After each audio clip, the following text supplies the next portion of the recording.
ओम नमो नमः, सादर नमस्ते। आपका दिन शुभ हो। आध्यात्मिक प्रगति के पथ पर चलने वाले व्यक्ति का मानव समाज में व्यवहार, आइए देखते हैं। जो व्यक्ति ईश्वर प्राप्ति की ओर अग्रसर होता है, उसे यह जानना अति आवश्यक है कि वह समाज के साथ कैसा व्यवहार रखे।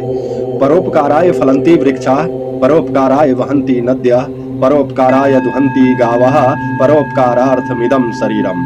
अर्थात परोपकार के लिए वृक्ष फल देते हैं, नदियां परोपकार के लिए ही बहती है और गाय परोपकार के लिए ही दूध देती है। अर्थात यह शरीर भी परोपकार के लिए ही है।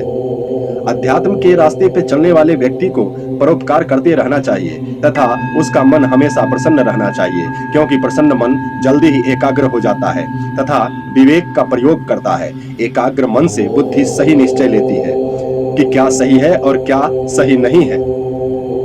यादृशं कुरुते कर्म तादृशं फलमाप्नुयात्, अवश्यमेव भोक्तव्यं कृतं कर्म शुभाशुभम्। अर्थात जो जैसा कर्म करता है उसे वैसा ही फल प्राप्त होता है। किए गए शुभ अशुभ कर्म का फल अवश्य ही भोगना पड़ता है।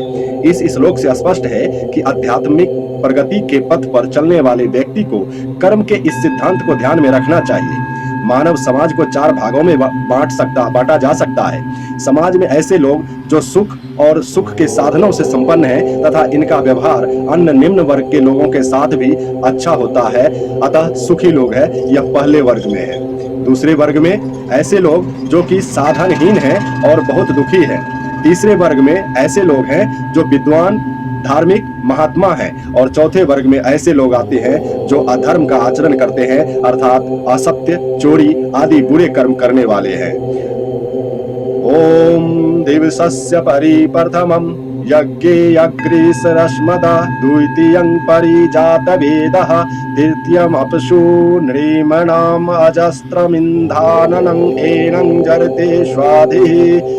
ऋग्वेद का यह मंत्र है। अर्थात मनुष्यों को चाहिए कि प्रथम ब्रह्मचर्य आश्रम के सहित विद्या तथा शिक्षा का ग्रहण, दूसरे गृहस्थाश्रम से धन का संचय, तीसरे वानप्रस्थ आश्रम से तप का आचरण और चौथे संन्यास लेकर वेद विद्या की ओर धर्म का नित्य प्रकाश किया करें। ओम नमो नमः, सादर नमस्ते। आपका दिन शुभ हो।